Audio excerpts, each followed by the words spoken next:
Selamat bertemu kembali dengan saya, Moses Laksono Singgih. Kali ini saya akan menjelaskan tentang keluarga bahagia, yaitu peran Tuhan dan peran manusia. Manusia boleh berusaha dengan cara-cara yang baik, nanti akan saya jelaskan di bawah. Tetapi manusia tetap bergantung kepada Tuhan. Oleh kemurahan Tuhan, pertolongan Tuhan, saya dan istri tahun ini telah menjalani keluarga selama 40 tahun. Dan saya merasakan bahagia meskipun ada persoalan-persoalan, ya. Keluarga bahagia adalah fondasi penting dalam kehidupan baik rohanian kita maupun jasmani.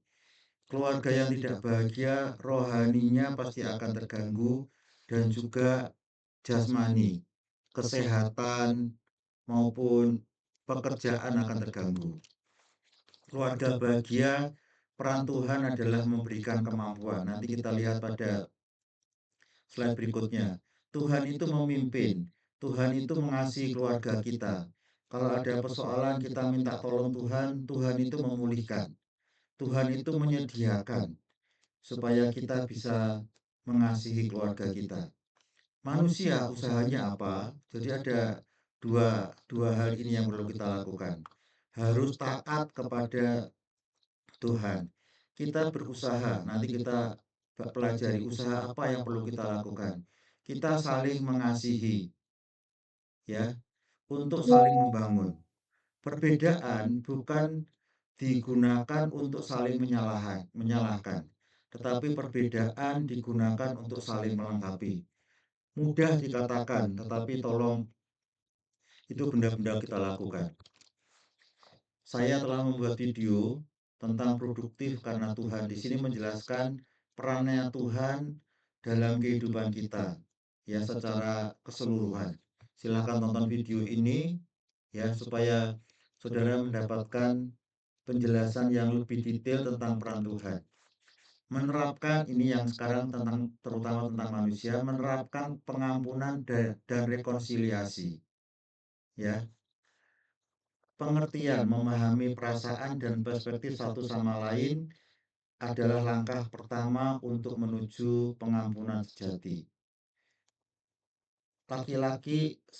Seorang laki-laki dan seorang perempuan mempunyai perbedaan dalam perasaan. Perempuan perasaannya halus, laki-laki mungkin lebih kasar gitu ya. Perspektifnya juga tiap-tiap orang sendiri-sendiri. Nah, kita perlu memahami perasaan maupun perspektif dari pasangan kita supaya kita bisa berkomunikasi dengan baik. Yang berikutnya ini ya. Jadi perbedaan sekali lagi kita perlu mengerti gitu ya. Satu hal yang saya pelajari sudah cukup lama, sekitar 20 tahun yang lalu gitu ya. Tapi saya masih ingat. Tolong kalau dia mengatakan pada saya, tolong kalau kamu berdiskusi, berkata-kata dengan orang, ya, saya berkata-kata dengan istri saya, tolong memikirkan perasaan, memikirkan perspektifnya dari orang yang kita ajak bicara. Jadi pada saat saya berbicara dengan orang lain, saya perlu memikirkan perasaan, pemikiran dari orang yang bersangkutan.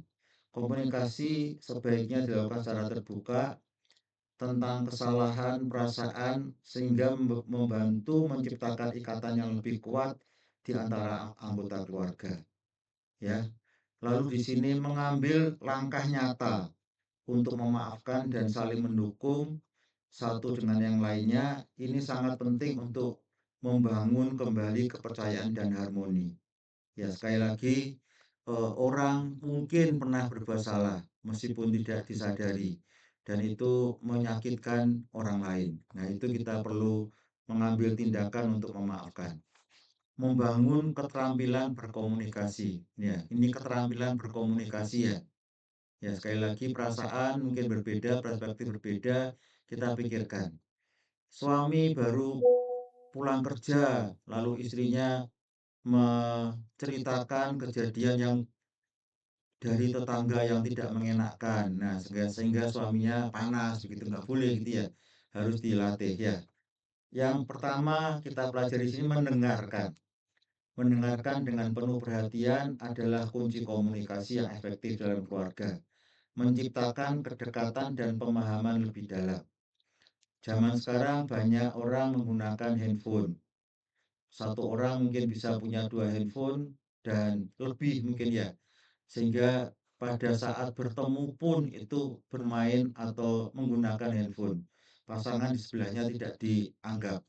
Berbicara jujur, mengungkapkan perasaan secara jujur pada kondisi yang tepat ya, tidak jujur lalu kondisinya tidak tepat. Membangun kepercayaan dalam komunikasi, memperkuat hubungan antar keluarga secara signifikan. Karena kalau tidak berbicara jujur dan ketahuan oleh pasangan, maka akan marah. Sekarang kamu ketahuan tidak jujur lah, sudah berapa puluh kali lagi kamu tidak jujur gitu ya.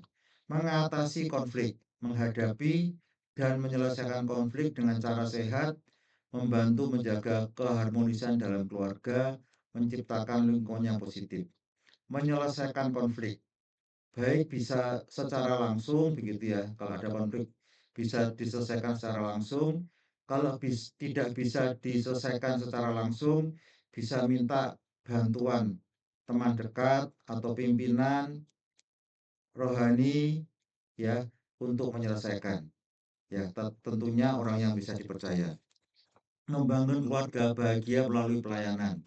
Ya, ini bekerja bersama pelayan keluarga yang melayani bersama, menciptakan ikatan yang lebih kuat, memperdalam rasa kepedulian terhadap sesama.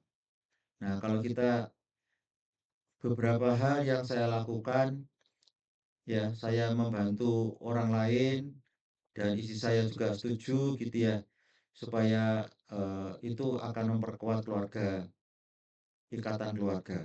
Kebersamaan, menghabiskan waktu bersama dalam kegiatan pelayanan atau kegiatan yang lain, mendekatkan keluarga dan menghasilkan kenangan yang berharga. Ya, dulu waktu masih sering berpergian keluar kota, kalau ada tugas ke Malang, saya pergi dari Surabaya ke Malang bersama anak-anak masih pada saat itu masih kecil, supaya di mobil bisa ngobrol-ngobrol bersama. Ya, kita berkomunitas dengan tetangga kita gitu ya. Komunitas melibatkan diri dalam pelayanan komunitas, mengajarkan nilai empati dan tanggung jawab pada anak-anak. Anak-anak akan melihat bahwa ayah dan ibunya itu membantu atau berempati kepada orang lain, dan anak-anak akan mempelajari itu dan akan mengikuti. Menciptakan keluarga penuh kedamaian, menciptakan suasana tenang dan damai dalam rumah, membantu mengurangi stres dan meningkatkan kebahagiaan. Rumah bersih seperti ini, gitu ya. Ini menciptakan kedamaian. Ada lagi video yang sudah saya buat tentang minimalis, ya. Kalau bisa ya jangan terlalu banyak barang sehingga ruangan itu kelihatan rapi begitu ya. Kebersamaan, menghabiskan waktu berkualitas bersama keluarga, memperkuat ikatan dan menciptakan kenangan indah yang akan dikenang selamanya.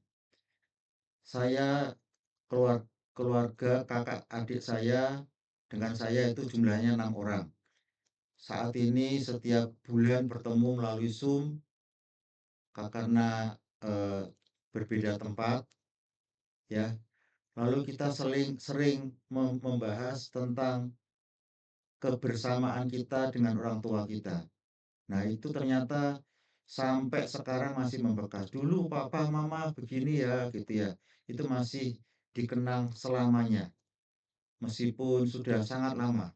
Dia pengertian, membangun komunikasi terbuka, jujur antara anggota keluarga, menciptakan lingkungan yang aman, penuh saling pengertian. Keluarga bahagia terwujud ketika Tuhan menjadi pusat, ya, dan manusia menanggapi kasih serta pimpinannya dengan ketaatan dan kasih yang nyata. Jadi Tuhan sumber segala-galanya, tetapi manusia juga harus berusaha untuk melakukan bagian manusia supaya keluarga kita bahagia. Terima kasih sudah menonton video ini dari awal sampai akhir. Silakan like, subscribe, dan share supaya video ini bermanfaat bagi orang yang lain juga. Sampai ketemu pada waktu yang akan datang.